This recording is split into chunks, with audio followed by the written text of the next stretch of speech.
오늘 나눌 말씀 누가복음 24장입니다. 누가복음 24장 1절부터 12절까지 말씀 같이 교독하겠습니다. 누가복음 24장 1절부터 12절 제가 먼저 읽겠습니다. 1절입니다. 안식 후 첫날 새벽에 이 여자들이 그 준비한 향품을 가지고 무덤에 가서 돌이 무덤에서 굴려 옮겨진 것을 보고 들어가니 주 예수의 시체가 보이지 아니하더라. 이로 인하여 근심할 때에 문득 찬란한 옷을 입은 두 사람이 곁에 섰는지라. 여자들이 두려워 얼굴을 땅에 대니 두 사람이 이르되 어찌하여 살아있는 자를 죽은 자 가운데서 찾느냐. 여기 계시지 않고 살아나셨느니라. 갈릴리에 계실 때에 너희가 어떻게 말씀하셨는지를 기억하라. 이르시기를 인자가 죄인의 손에 넘겨져 십자가에 못 박히고 제3일에 다시 살아나야 하리라 하셨느니라 한데 그들이 예수의 말씀을 기억하고 무덤에서 돌아가 이 모든 것을 11 사도와 다른 모든 이에게 알리니 이 여자들은 막달라 마리아와 요한나와 야고보의 모친 마리아라. 또 그들과 함께 간 다른 여자들도 이것을 사도들에게 알리니라. 사도들은 그들의 말이 허탄한 듯이 들려 믿지 아니하나 베드로는 일어나 무덤에 달려가서 구부려 들여다보니 세마포만 보이는지라. 그 된 일을 놀랍게 여기며 집으로 돌아가니라. 아멘. 이것은 하나님의 말씀입니다. 지난주에 아리마대 요셉의 이야기를 함께 나눴죠. 다수의 의견이 항상 옳지 않다. 다수였던 공회가 결정했던 그 의견에 아리마대 요셉은 반대했던 사람이었죠. 우리에게 중요한 것은 다수의 의견이 아니라 하나님의 의견이 어떤 것인가. 성도와 교회에게 이것이 훨씬 더 중요하죠. 그래서 사람의 말보다 하나님의 말씀을 귀하게 여기는 하나님의 사람으로 살게 되면 좋겠다. 이것이 첫 번째 말씀이었고요. 두 번째는 뭐냐면 예수님의 십자가 사건을 통해서 제자들은 다 사라졌죠. 그런데 예수님의 십자가 사건을 통해서 아리마대 요셉은 지난 3년간 숨겨왔던 예수님의 제자였던 자기의 모습을 드러내게 되죠. 십자가 때문에 용기를 잃은 사람도 있지만 십자가 때문에 오히려 담대해지고 용기를 얻은 사람이 있죠. 전자가 아니라 후자가 되었으면 좋겠습니다. 진정한 생명의 길, 진정한 구원의 길이 되신 십자가 때문에 힘을 얻고 담대함을 얻고 용기를 입는 저와 여러분이 되었으면 좋겠습니다. 그렇게 될 수 있었던 이유는 아리마대 요셉이 십자가를 예수님처럼 추락으로 보지 않았죠. 십자가는 추락이 아니라 등반의 과정이라고 보는 것이죠. 이 믿음과 소망이 저와 여러분에게 있게 되기를 바랍니다. 마지막으로 나눴던 게 아리마대 요셉이 할 수 있었던 거. 그가 예수님의 장례를 치른다고 뭔가 바뀌는 것은 없었죠. 그런데 아리마대 요셉이 기꺼이 신분을 노출시키고 위협을 무릅쓰면서 예수님의 장례를 치른 것은 그가 할 수 있는 최대한이 그거였어요. 최대한 그가 할 수 있는 일을 주님을 위해서 하는 거죠. 사람이 할 수 있는 일이 작은데 아리마대 요셉이 했던 그 작은 일을 통해서 하나님은 예수님의 부활을 준비하셨죠. 그 메시지가 우리에게 주는 교훈이 하나 있었습니다. 우리가 주님을 위해서 할 수 있는 작은 일을 하면 주님은 그것을 바꾸어서 크게 사용하시는 줄 믿습니다. 이게 지난주에 함께 나눴던 말씀이고 오늘은 누가복음 마지막 본문이 될 것 같습니다. 드디어 예수님 부활하신 부활의 내용 그리고 부활의 증인들에 관한 내용입니다. 오늘 본문 1절 말씀을 다시 읽어보겠습니다. 1절 시작. 안식 후 첫날 새벽에 이 여자들이 그 준비한 향품을 가지고 무덤에 가서 지난주 아리마대 요셉이 장례를 치르는 걸 함께 끝까지 자리에 함께 했던 여인들이 함께 보았죠. 오늘 이후 본문에 그 사람들의 명단이 등장을 하죠. 이 사람들이 끝까지 예수님을 위해서 무언가를 하고 싶었어요. 그래서 안식일이 시작되고 하루가 지나서 안식일이 끝나면 다시 저녁이 되잖아요. 그 저녁에 예수님을 위해서 정성스럽게 향품을 준비합니다. 그리고 새벽 동이 틀 때까지 기다렸다가 동이 틀 때 무덤가로 가게 되는 거죠. 근데 중요한 것 하나가 있어요. 사실 이 여인들이 향품을 준비했지만 할 수 있는 것이 없었고 할 필요도 없었습니다. 왜냐하면 요한복음 19장 39절과 40절에 이미 유대인의 장례법대로 전부 다 장례를 다 치렀죠. 요한복음 19장 39절과 40절입니다. 같이 읽읍시다. 시작. 일찍이 예수께 밤에 찾아왔던 니고데모도 모략과 침향 섞은 것을 100리트라쯤 가지고 온지라. 이에 예수의 시체를 가져다가 유대인의 장례법대로 그 향품과 함께 세마포로 쌌더라. 아리마대 요셉과 오늘 본문에 등장하는 니고데모가 예수님의 장례를 정성껏 다 치렀는데 유대인의 장례법대로 다 했어요. 그러니까 무언가 다 끝난 거죠. 그래서 더 이상 향품을 바르지 않아도 되는 거예요. 그러니까 여인들은 이 향품을 사실 준비할 필요는 없는 거죠. 왜냐하면 이미 다 끝난 거니까요. 그럼에도 불구하고 이 여인들은 예수님을 위해서 무언가를 하고 싶어서 향품을 준비했어요. 또 하나는 뭐냐면 새벽에 이 여인들이 무덤에 도착을 하려면 새벽이 이르기 전에 집에서 출발해야 되거든요. 그러니까 우리도 그렇지만 이렇게 무덤가에 가는 일은 보통 한밤에 가지 않잖아요. 해가 떴을 때, 그렇죠?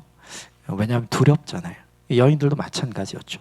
분명 이 당시에 무덤들이 사람들이 살아가고 있는 마을 안에는 없었지만 사람들이 잘 가지 않는 곳에 따로 구별된 장소에 있기는 했어요. 그리고 그 장소는 가족들의 묘가 있는 곳이었기 때문에 그래도 친근하고 그래도 조금 두려운 마음이 없는 장소이긴 했지만 그럼에도 불구하고 여인들이 동이 트기 전에 무덤가로 가는 일은 두려운 일이었죠. 그럼에도 불구하고 여인들은 두려움을 극복하고 가요.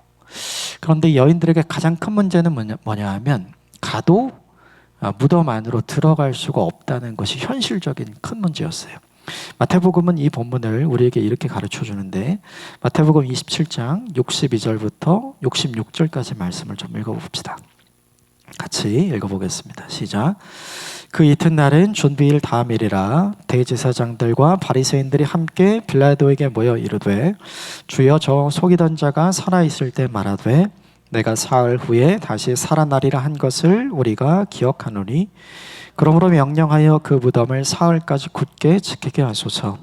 그의 제자들이 와서 시체를 도둑질하여 가고 백성에게 말하되 그가 죽은 자 가운데서 살아났다 하면 후의 속임이 전보다 더 클까 하나이다 하니 빌라도가 이르되 너희에게 경비병이 있으니 가서 힘대로 굳게 지키라 하거늘 그들이 경비병과 함께 가서 돌을 인봉하고 무덤을 굳게 지키니라.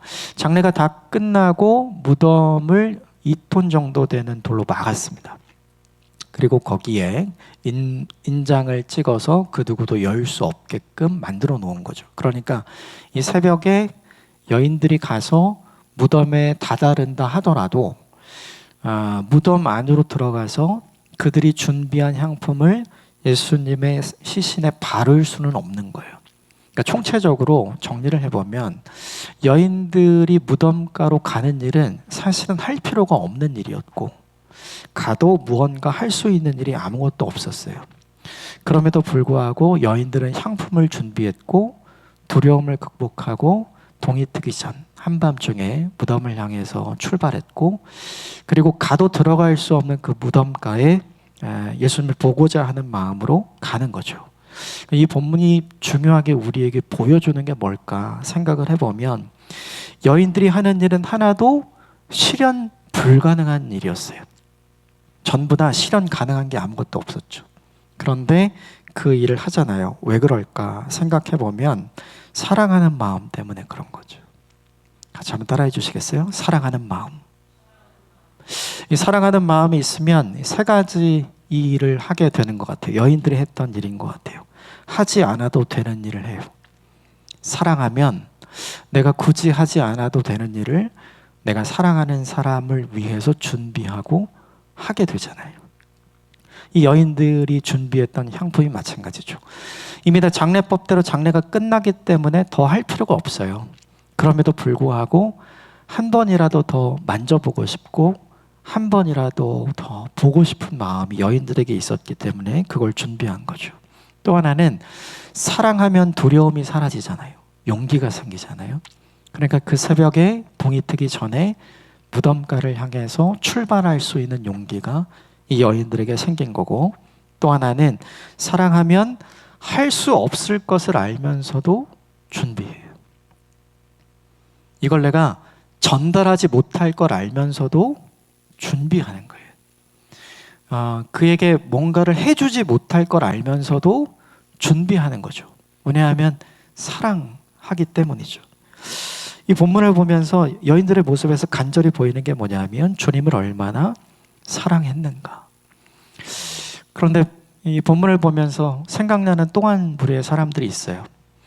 예수님이 십자가에 달리기 전 주로 성경이 주목하여 보여주는 사람들은 오늘 본문에 등장하는 여인들이 아닙니다. 예수님과 함께하는 12명의 제자들이었죠.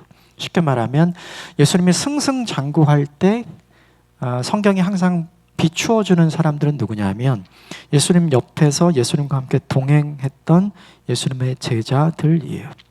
그리고 제자들은 마지막 식사의 자리에서 서로 경쟁하듯이 내가 주님을 이 사람보다 더 사랑합니다. 내가 주님을 내 목숨을 바칠 정도로, 내 목숨이 사라지더라도 내가 주님을 사랑하고 주님을 떠나지 않겠습니다. 경쟁적으로 더 열심히 이야기를 하죠. 왜냐하면 더 높은 자리에 앉기 위한 하나의 방법이었죠. 성경은 그것을 계속해서 조명해 주죠.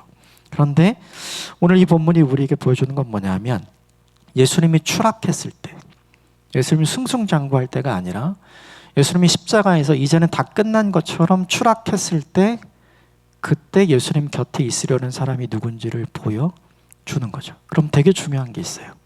누가 진심인가? 예수님이 승승장구할 때 예수님 옆에서 내가 끝까지 주님을 사랑할 것이고 내가 끝까지 주님 곁에 있겠다고 이야기하던 사람들이 진심인가? 아니면 예수님이 추락했을 때, 예수님이 더 이상 보이지 않을 때, 이제는 희망이 없을 때 주님을 끝까지 사랑한다고 몸으로 고백하면서 할 수 있을지 없을지도 모르는 이 일들을 다 준비해서 예수님의 무덤가로 가는 이 사람들이 진심인가? 여러분이 보시기엔 누가 진심이죠? 후자가 진심이죠. 하나님 보시기엔 누가 진심일까요? 후자가 진심이죠. 그러면 이걸 우리에게 적용해 봐야 합니다. 우리 인생에도, 우리 인생 신앙의 여정에도 인생에 승승장구할 때가 있는 것 같아요. 우리가 쉽게 말하면 비상할 때가 있는 것 같습니다. 쉽게 말하면 잘 나갈 때. 잘 나갈 때 이렇게 고백하기 쉬운 것 같아요. 내가 주님을 사랑합니다. 내가 주님께 헌신하겠습니다.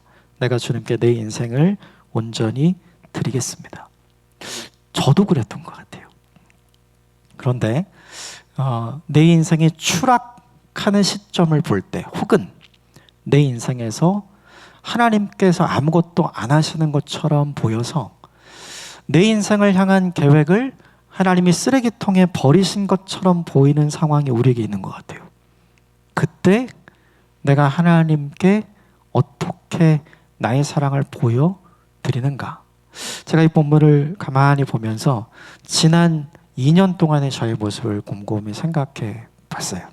지난 2년 동안 여러 가지 일도 있었고 몸도 아팠고, 그리고 제가 제 인생에 제일 바닥에 있었던 것 같은데 그 시간 동안 나는 하나님께 무엇을 보여드렸는가?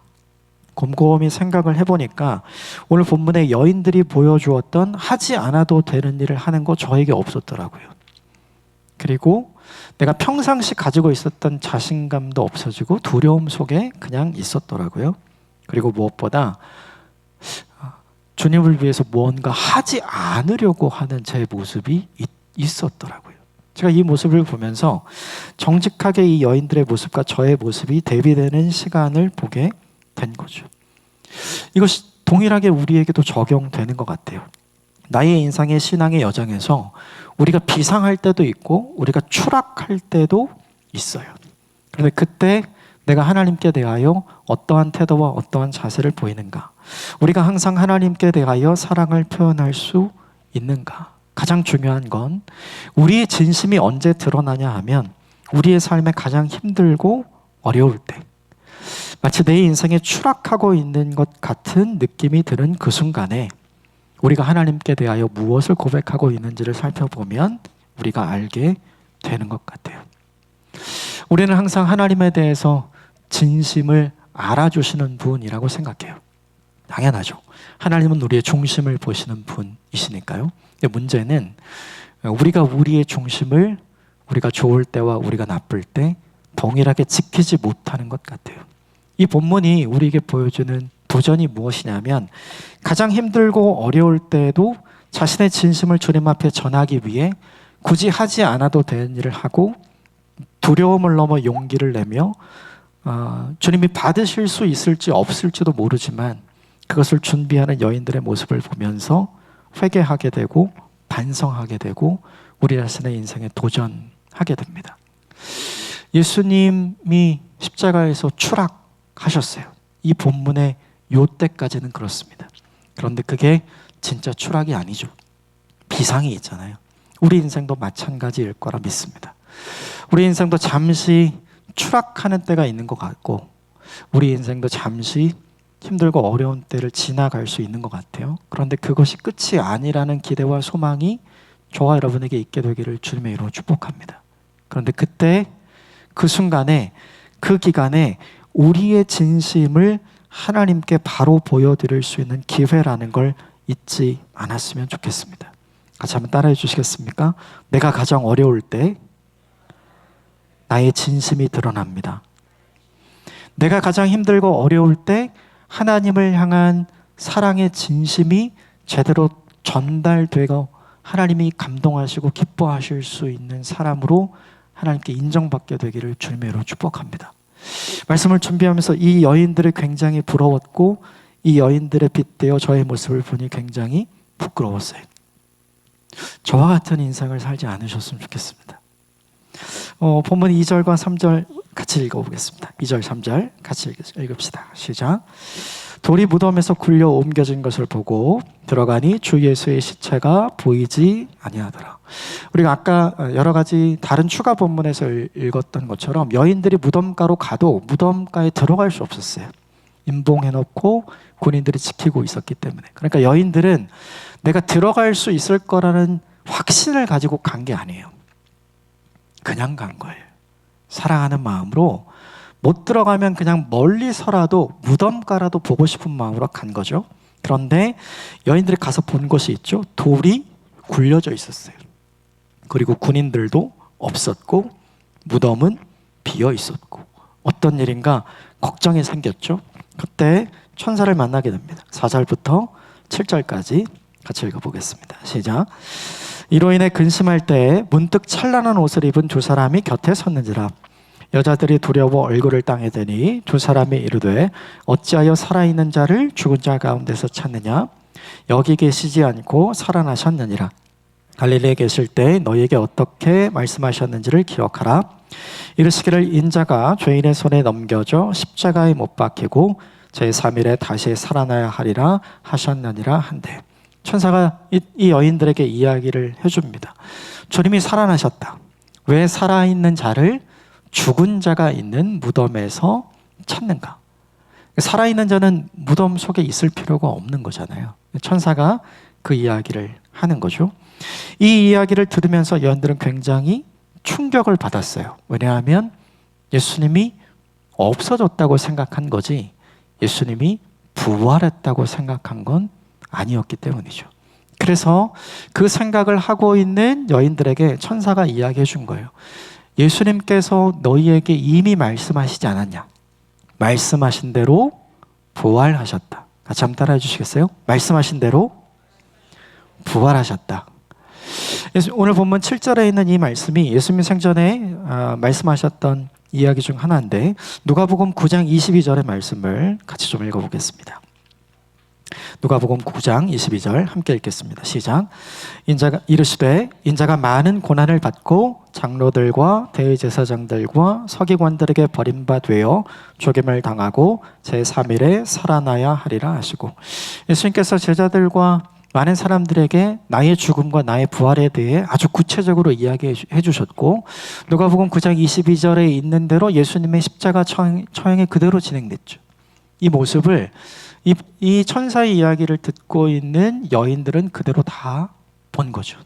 그러니까 예수님께서 말씀하신 대로 그대로 예수님께 일어났다는 걸 지금 천사가 계속해서 확인해 주는 거예요. 여기서 중요한 게 있어요. 그건 뭐냐 하면, 여인들의 계획은 뭐였냐면 예수님의 시신을 한번 보는 거, 예수님의 시신에 준비한 향품을 바르는 거, 혹시나 들어갈 수 있다면 기대감을 가지고 그렇게 되었으면 좋겠다라는 바람을 가지고 온 거예요. 이게 여인들의 계획이에요. 여인들의 계획 중에는 그게 없었어요. 부활하신 예수님을 만나는 건 여인들의 계획에 없었습니다. 그런데 여인들이 그 기대와 그 소망과 그 사랑하는 마음을 가지고 무덤가에 왔을 때 여인들에게 일어난 일은 뭐냐 하면, 부활하신 예수님의 소식을 알려주는 천사들을 만나게 된 거죠. 이 본문이 우리에게 보여주는 두 가지가 있어요. 예수님 부활하신 거 말고, 그거는 기본적인 팩트니까 이 본문이 우리에게 보여주는 거니까 그거 말고, 사람의 계획과 하나님의 계획이 다르다는 걸 보여주는 거예요. 여인들은 시신을 한번 만져보고 무덤 안에 들어가서 준비한 향품을 바르면 그것으로 내가 예수님을 위해 할 수 있는 최선을 다하는 것이기 때문에 그것만 하고 싶어 했어요. 그게 바람이었고, 그게 계획이었고, 그게 비전이었고, 그게 꿈이었죠. 그런데 하나님의 꿈과 하나님의 계획은 조금 달라요. 그것보다 훨씬 더 진일보해 있죠. 그래서 하나님의 꿈과 하나님의 비전을 이렇게 얘기해 줍니다. 8절, 9절, 10절 같이 읽겠습니다. 시작. 그들이 예수의 말씀을 기억하고 무덤에서 돌아가 이 모든 것을 11사도와 다른 모든 이에게 알리니, 이 여자들은 막달라 마리아와 요한나와 야고보의 모친 마리아라. 또 그들과 함께한 다른 여자들도 이것을 사도들에게 알리니라. 여인들의 계획은 시신 한번 보고 무덤가에 들어가서 예수님께 향품 바르는 것. 그런데 하나님의 계획은 무엇이었냐면, 여인들의 계획과는 전혀 상관없이 부활의 첫 증인이 되게 하시는 것. 이게 뭐냐면 하나님이 준 여인들을 향해 가지고 계셨던 하나님의 계획이죠. 이걸 우리에게 좀 적용해 봐야 할 것 같아요. 같이 한번 따라해 주세요. 우리의 계획과 하나님의 계획은 다를 수 있습니다. 근데 우리는 이때 굉장히 속상해해요. 이때 굉장히 힘들어하고 이때 굉장히 어려워합니다. 여인들이 처음에 그랬죠. 무덤이 열리고 구린이 사라지고 예수님의 시신이 없어지니까 그냥 근심했어요. 예수님 부활하신 것에 대해서 전혀 생각을 하지 못한 거죠. 그냥 근심할 뿐이었어요. 그냥 더욱 슬퍼진 것 뿐이에요. 그런데 예수님 부활을 통해서 하나님은 이 여인들이 근심하고 걱정하고 낙심할 것이 아니라 희망하고 소망하고 기뻐하고 찬송할 일을 허락해 주신 거죠. 만약에 이 여인들이 처음에 여인들의 계획한 대로 되었다면 어떻게 됐을까를 생각해 봐야 돼요. 여인들이 계획한 대로 그래도 무덤에는 들여 보내주어서 준비된 향품을 바르고 올 수 있도록 여인들의 계획이 이루어졌다면 예수님의 부활은 없는 거잖아요. 그러면 계속 슬픔이 남아있는 것이고 계속 어려움이 남아있는 것이지, 계속 상처가 되는 일들이 남아있는 것이지, 그것을 뛰어넘는 기쁨과 소망과 희망은 전혀 없는 거잖아요. 이걸 우리에게 적용을 해보면 내 계획대로 되지 않았다고 해서 낙심할 필요는 없는 거죠. 내 꿈대로 되지 않았다고 해서 좌절할 필요도 없는 거예요. 왜냐하면 하나님은 내 꿈 대신 하나님의 꿈을 준비하고 계시고, 하나님은 내 비전 대신 하나님의 비전을 우리에게 허락할 것이기 때문입니다. 그러므로 이 본문이 우리에게 보여주는 메시지 하나는 이것이죠. 우리의 계획이 이루어졌을 때 우린 기뻐하죠. 그런데 반대로 우리의 계획대로 되지 않았을 때 우리 기뻐할 수 있어야 돼요. 무엇 때문이냐면 내 꿈대로 되지 않으면 하나님 꿈대로 되겠구나. 내 계획대로 되지 않으면 하나님의 계획대로 되겠구나. 내 비전대로 되지 않으면 하나님의 비전대로 되겠구나. 이 깨달음과 이 확신이 저와 여러분들에게 있게 되기를 주님의 이름으로 축복합니다. 그러므로 예수님의 무덤 사건과 오늘 이 본문의 이 여인들이 예수님의 무덤에 방문한 사건은 슬픔의 사건이 아니라 오히려 기쁨의 사건으로 바뀌게 되는 거죠.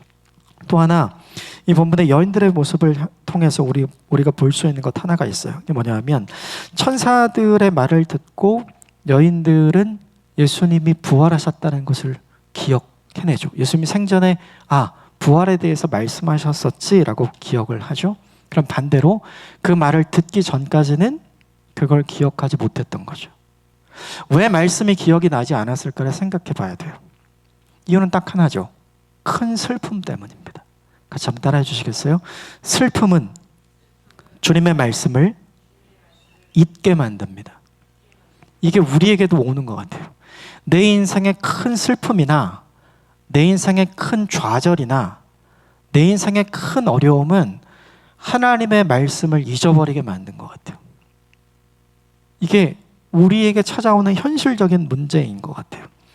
그래서 우리는 큰 슬픔에 빠진 사람에게 위로도 쉼도 안식도 필요하다는 걸 알지만 오늘 이 본문을 통해서 우리에게 깨닫게 하시는 바는 뭐냐면 큰 슬픔에 빠져서 주님 말씀을 잃어버린 사람에게 필요한 것은 그 큰 슬픔을 큰 기쁨으로 바꾸어 주시는 주님의 말씀이 필요하다는 걸 이 본문이 보여주는 거예요. 사람이 줄 수 있는 위로보다 주님의 말씀이 주는 위로가 훨씬 더 강력함을 믿습니다. 사람이 줄 수 있는 위로보다 하나님이 말씀으로 주시는 위로가 훨씬 더 큼을 믿습니다. 우리가 주는 건 다 한계가 있지만 주님의 말씀이 우리에게 주시는 건 그 한계를 뛰어넘는 것 같아요. 그래서 잊지 말아야 될 것이 있어요. 그것이 무엇인가? 큰 슬픔에 빠져 있을 때, 큰 좌절에 빠져 있을 때, 큰 어려움에 빠져 있을 때 그에게 필요한 것이 무엇인가? 오늘 천사가 여인들에게 한 것, 말씀을 생각나게 해주는 것. 그래서 어려울수록 예배의 자리에 가야 합니다. 좌절할수록 예배의 자리에 가야 해요. 그리고 힘들수록 말씀의 자리에 가는 것이 우리에게 필요하죠. 그 자리로 가기까지 선택하는 것은 굉장히 어려운 일 같더라고요. 그런데 힘들고 어려울수록 말씀의 자리, 예배의 자리를 선택하면 우리가 읽는 말씀, 우리가 깨닫는 말씀, 그리고 선포된 하나님의 말씀이 우리로 하여금 새로운 소망과 희망을 갖게 하시는 줄 믿습니다. 그것이 오늘 이 본문에 천사들이 여인에게 해준 이야기이죠. 말씀이 새 힘을 주는 사람이 되십시오. 말씀으로 새 힘을 얻는 사람이 되십시오. 사람이 주는 위로와 평강보다 하나님의 말씀이 우리에게 주시는 위로와 평강이 훨씬 더 크고 강력한 것을 경험하는 말씀의 사람이 되시기를 주님의 이름으로 축복합니다. 오늘 보면 마지막 11절과 12절은 이렇게 또 하나의 모습을 보여줍니다. 11절, 12절 같이 읽겠습니다. 시작. 사도들은 그들의 말이 허탄한 듯이 들려 믿지 아니하여 베드로는 일어나 무덤에 달려가서 구부려 들여다보니 세마포만 보이는지라 그 된 일을 놀랍게 여기며 집으로 돌아가니라. 오늘 본문 10절에는 3명 이상의 사람들이 제자들에게 가서 동일한 증언을 했음을 이미 보여주고 있죠. 실명이 기록된 사람들, 그리고 그 외에 다른 여인들이 제자들에게 찾아가서 예수님께서 부활하셨다고 그 이야기를 전해주어요. 그런데 오늘 본문 11절에 있는 것처럼 사도들이 그들의 말이 먼지처럼 들립니다. 허탄하다는 뜻이 뭐냐면 먼지와 같다는 뜻이거든요. 그들의 말을 무겁게 받아들이지 않아요. 이유가 있었어요. 왜냐하면 이 당시에 어떤 문화가 있었냐면 여인의 증언은 법정에서 증거의 효력으로 인정해주지 않았어요. 그러니까 사람들이 여인들의 말을 잘 믿지 않았던 거죠. 그것은 여인들이 거짓말을 해서가 아니라 이 당시 사회의 그냥 문화였어요. 여성들의 증언보다는 남성들의 증언을 더 우월하게 받아들여주는 이 당시의 문화가 이 가운데 있었기 때문이죠. 이 당시에는 법정에서 2명 이상의 증언, 남성들의 증언이 있어야만 그것을 증거로 받아주었거든요. 여성들이 아무리 많이 증언을 해도 그것은 증거로 받아주지 않았던 문화가 있었던 거예요. 그래서 이 여인들의 말을 사도들이 믿지 않았어요. 그런 문화 때문에. 그런데 특이한 사람이 하나 나타납니다. 오늘 보면 12절 다시 한번 볼까요? 12절 같이 읽겠습니다. 시작. 베드로는 일어나 무덤에 달려가서 구부려 들여다보니 세마포만 보이는지라 그 된 일을 놀랍게 여기며 집으로 들어가니라. 요한복음에는 베드로와 요한 사도가 함께 무덤으로 달려간 것으로 기록이 되어 있어요. 오늘 본문에는 베드로가 가장 먼저 달려간 것으로 기록하고 있죠. 요한복음에도 무덤가 안으로 두 사람이 갔지만 무덤 안으로 들어간 사람은 베드로 한 사람이었어요. 네, 그래서 오늘 본문에 베드로 한 사람의 이야기만 합니다. 베드로도 똑같이 여인들의 이야기를 들은 거죠. 그런데 다른 제자들은 그 여인들의 증언을 증거로 받아들이지 않았어요. 그런데 베드로는 그 여인들의 증언을 증거로 받아들이죠. 생각을 좀 해봐야 돼요. 왜 베드로만 그랬을까? 예수님이 제자들과 함께 계실 때 제자들에게 3번이나 부활에 대한 언급을 하셨어요. 나는 죽게 될 것이고 나는 부활하게 될 것이다. 그때마다 제자들은 그 이야기 싫었지만 예수님 말씀하신 그 이야기를 들었죠. 또 하나는 뭐냐면 제자들은 직접 예수님이 살려내신 사람들이 누군지를 다 보았어요. 죽은 회당장 야이로의 딸이 살아나는 것을 보았죠. 그리고 죽어서 장례를 치르러 나가는 나인성 과부의 아들이 살아나는 걸 봤어요. 그리고 예수님이 십자가에 죽기 한 주 전, 바로 한 주 전에 이미 죽어서 장례를 다 치르고 4일이나 지난 나사로가 살아나는 것을 제자들이 다 보았죠. 그러면 그 누구보다도 예수님이 부활하셨다는 그 말에 반응해야 되는 사람은 누구냐면 전부 다 제자들이어야 되는 거예요. 그런데 제자들은 아무 반응이 없고 베드로만 정작 반응하죠. 왜 그런가? 이유가 있어요. 베드로는 오늘 본문의 예수님의 부활 사건을 듣기 전에 베드로가 경험한 예수님의 말씀대로 된 일, 그것이 있었죠. 우리가 3주 전에 나눴던 네가 닭이 울기 전에 3번 나를 부인할 거다. 베드로는 그럴 수 없다고 이야기했죠. 그런데 정말로 어떻게 됐어요? 그대로 이루어졌죠. 그리고 예수님이 베드로를 쳐다보셨죠? 어떤 눈으로 쳐다보셨나요? 불쌍한 눈으로 쳐다보셨잖아요. 그래서 베드로가 깨닫게 됐죠. 그 닭이 3번 우는 그 소리를 듣고 정말 예수님의 말씀으로 되었구나. 예수님이 말씀하시는 건 무엇이든지 그대로 되는구나. 그 경험이 누구에게 있냐면 베드로에게만 있었어요.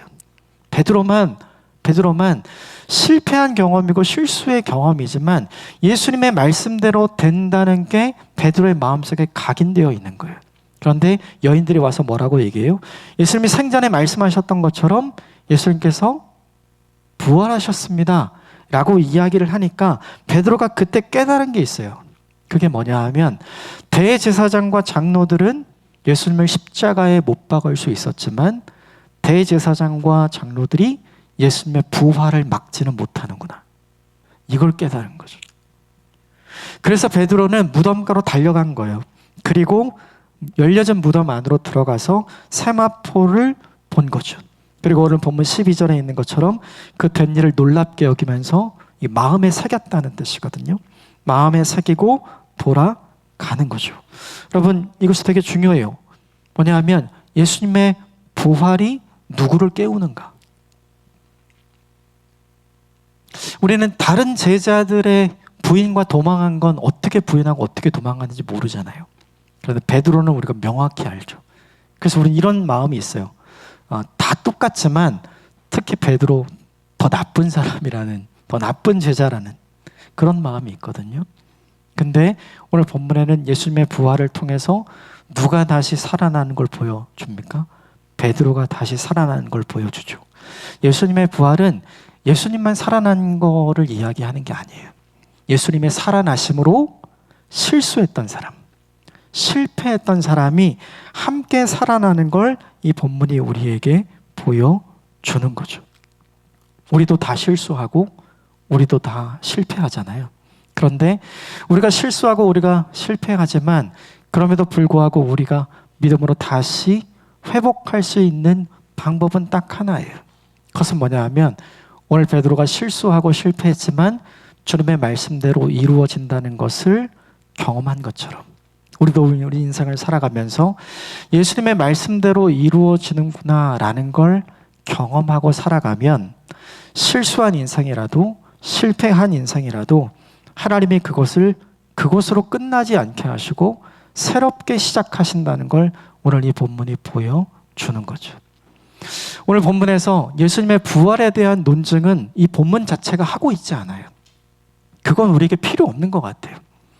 예수님이 부활하심으로 전혀 계획에 없었던 예수님의 첫 증인이 된 사람들과 예수님의 부활하심으로 완전히 실수하고 완전히 실패해서 이제는 예수님의 제자가 아닌 것 같은 사람을 다시 예수님의 제자로 불러주시고 회복을 시작하시는 예수님의 모습이 오늘 본문에 보일 뿐이죠. 우리가 이것을 잊지 않아야 합니다. 오늘 본문은 예수님이 살아나셨다는 걸 본문에서 강조합니다. 그런데 이 본문의 전체의 내용은 예수님이 살아나셨다는 것만 강조하는 것이 아니라 예수님이 살아나심으로 죽음을 볼 수밖에 없었고 슬퍼할 수밖에 없었고 그를 위해 할 일이 아무것도 없던 여인들에게 새롭게 할 일이 주어진 걸 보여주고 가장 실패한 자리 또 가장 밑바닥까지 내려갔었던 베드로를 다시 끌어올려서 다시 회복시켜 주심으로 베드로가 살아나는 장면을 오늘 이 본문이 보여주죠. 예수님의 부활이 이 두 종류의 사람을 살려내었던 것처럼 부활하신 예수님께서 자주자주 밑바닥으로 내려가는 우리의 모습, 우리의 삶을 오늘 본문에 있는 여인들과 오늘 본문에 등장하는 베드로처럼 다시 시작할 수 있도록 살아나게 하실 줄 믿습니다. 그것을 이번 한 주 경험하게 되기를 주님의 이름으로 축복합니다. 오늘 세 가지를 기억하셨으면 좋겠어요. 그것은 무엇이냐면 내 계획대로 되지 않으면 하나님의 계획대로 되고 있는 것이구나. 이것을 인정하는 저와 여러분이 되시기를 주님의 이름으로 축복합니다. 큰 슬픔이 큰 좌절이 우리에게 찾아올 때 무엇이 우리를 살려내는가? 주님의 말씀이 우리를 다시 살려내는 것임을 잊지 않는 저와 여러분이 되었으면 좋겠습니다. 베드로처럼 밑바닥에 있어도 괜찮습니다. 베드로처럼 실패해도 괜찮습니다. 부활하신 주님이 그를 다시 끌어올리고 그를 다시 살리시고 그를 다시 회복하시기 때문입니다. 이번 한 주간 우리를 다시 살리시고 우리를 다시 회복시키시는 하나님의 은혜가 저와 여러분에게 있게 되기를 바랍니다. 함께 기도하겠습니다.